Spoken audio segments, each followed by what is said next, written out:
first exercise is going to be a bear crawl, not your traditional one. We're gonna do a basic setup. So follow my lead, follow my lead. My arms underneath my shoulders, my knees underneath my hips. We bring our knees slightly off the floor. From here, we're gonna alternate our shoulder taps. So right hand to left shoulder, left hand to right shoulder. That's 1 rep. And that's 2, 3. I keep my hips level, my body level to the floor. 4. And that's 5. Now we're gonna do knee taps. If you need to rest in between, you can. Right hand to left knee, left hand to right knee. That's 1, 2. Exercise number 2. We're gonna lie on our back, traditional dead bugs.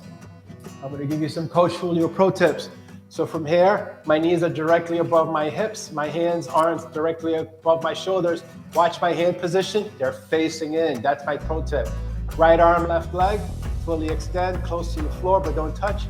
Then the opposite, and that's 1 rep.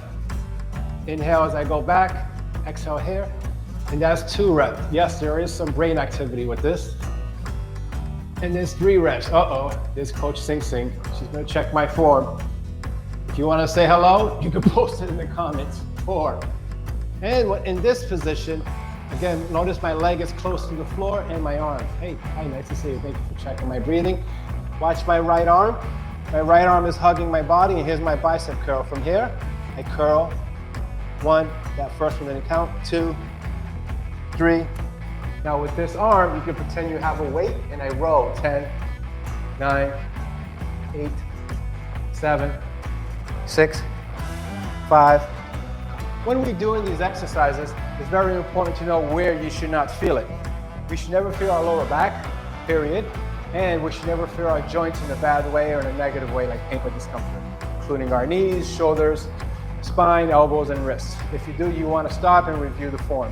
8, 9, and then we hold it from a low position for 10 seconds. 9, 8, 7. I just think I saw Sing Sing doing the jump squat. 5, 4.